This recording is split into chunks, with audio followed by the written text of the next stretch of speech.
Hello, my name's Barbara Rose, and I'm here to talk about visions of reality and the systems that underpin it. And what underpins it is sacred geometry. That's been the key to synthesizing all of this work. If you look at the cover of my book, I've just published a book and also a pack of cards.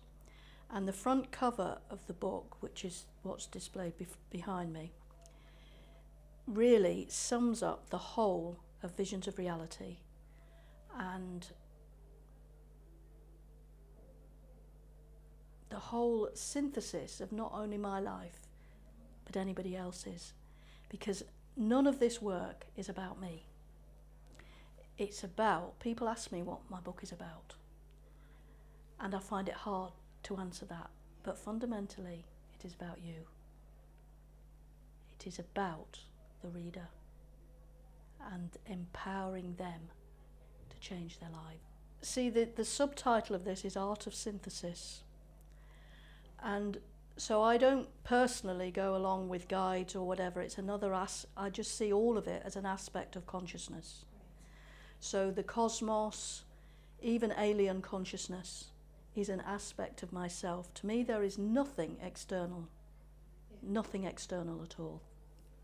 So the synthesis that goes on, the ancient wisdom teachings and sacred geometry, and the book itself and the images, is all been part of my life's journey.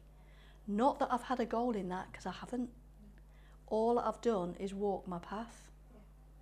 And, you know, I partied, I was getting plastered till I was in my mid-40s, until I got fed up with it.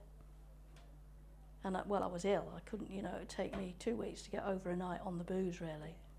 So it was like, it just gave me up. It gave me up. I didn't give it up.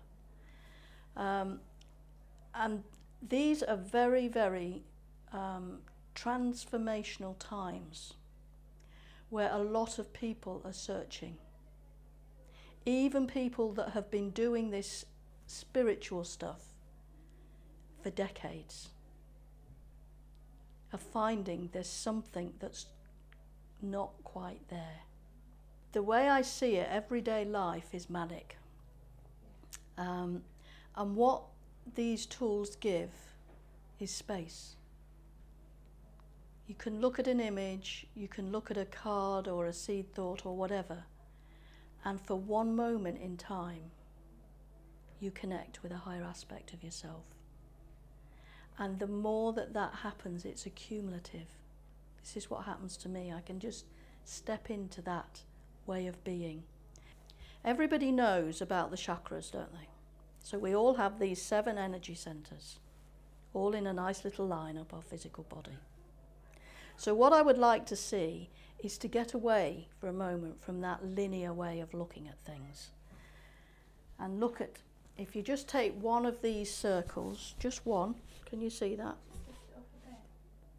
There, just one of these circles here, and there are 7 circles within it. That shape is called the seed of life. And this shape is what's fascinated me in sacred geometry, and it underpins all this work. It's the basis of the image of the front of the book, is the seed of life. So if you can see yourself as an energy being, instead of this linear being, there's 7 spheres of light.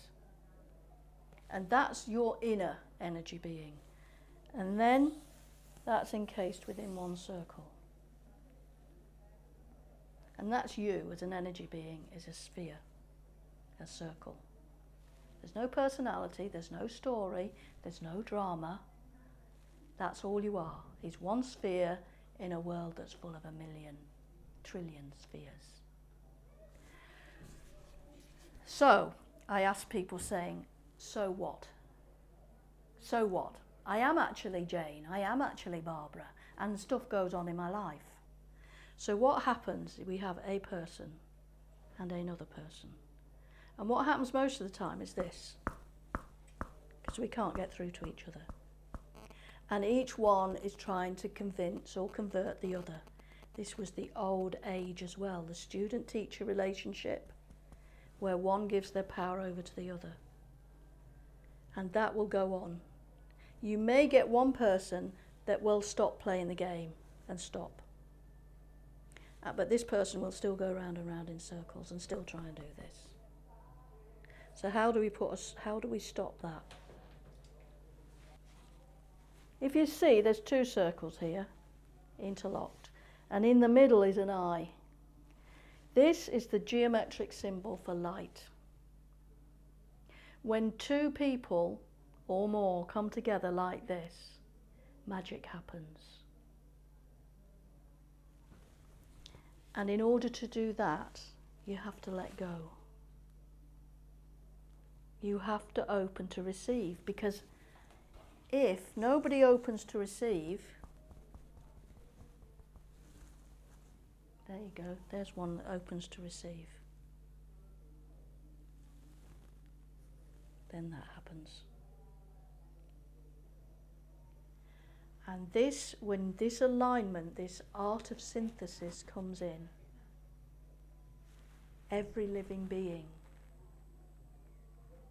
can be energized by light. This is the vision of reality. It's a vision of a golden age where all is light.